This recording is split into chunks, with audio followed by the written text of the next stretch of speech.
Well, day 2 of visiting every single comic store in Michigan was a complete failure because I went way over budget. I spent way too much money. I found too much cool stuff. My teeth still feel fine.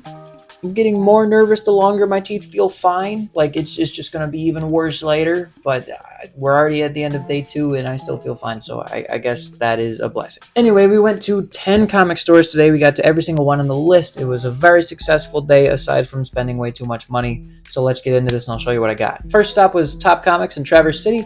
I got issues 3 of Batman Silent Night and issue 4. A couple issues that I should have picked up when they came out. I just didn't see them on the rack. And I also got this volume 1 of Jeff Johns' Green Lantern, $4.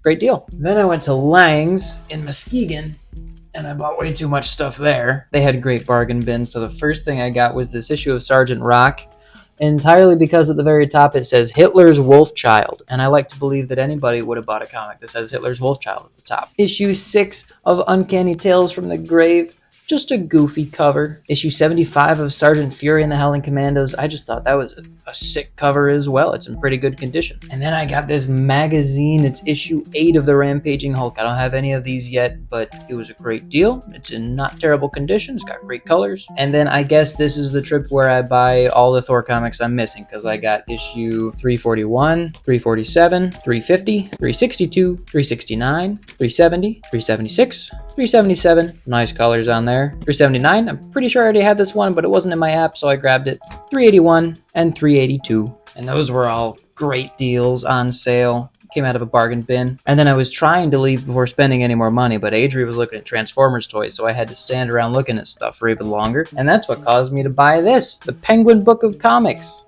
for super cheap. I don't know anything about this, but it's got a bunch of cool stuff in it. And you know how much I like history books about comics. This is from 1971. Pretty neat. Next, we went to Outer Limits, which is apparently actually closing. You wouldn't have been able to tell by the shop, but we found out later that they are closing soon. I got issue 12 of Once Upon a Time at the End of the World. Just another issue I missed a few weeks ago when it came out. Issue 2 of The Futurians by Dave Cockrum. It was only, 39 cents. And I found this, A Contract with God by Will Eisner, which I haven't read before, but I've heard that it's one of his most beloved works. So that was a pretty exciting find, especially because it was not very expensive at all. Then I went to Tardy's right down the road, and I only got this one thing. I just got volume 3 of Sin City. I'm trying to collect them all in this format. I paid full cover price for it. I wanted to buy a bunch of other stuff that they had there, but I've been spending way too much money, so that's all I got. Then we went to Argo's Books, which is one of my favorite bookstores I've ever been to. I got this pocketbook of Lil Abner, which I'm really excited about because I had no Lil Abner in my collection. And I also got Dashiell Hammett's Secret Agent X9. Super cool.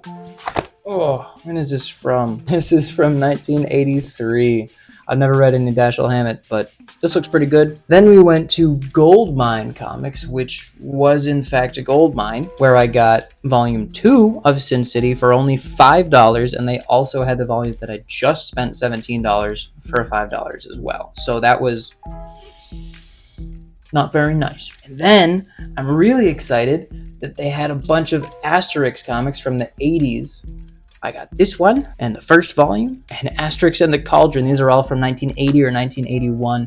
Really nice condition, super cheap, great deals. I also picked up this color edition of the original Dick Tracy. This is super neat. It was also a great deal. They had lots of really great bargain bins there. This must be from the 90s. Yep, 1990. And the last thing I bought there, I spent way too much money, but it's something I've been looking for a long time and nobody ever has. And I just saw it and I got so excited.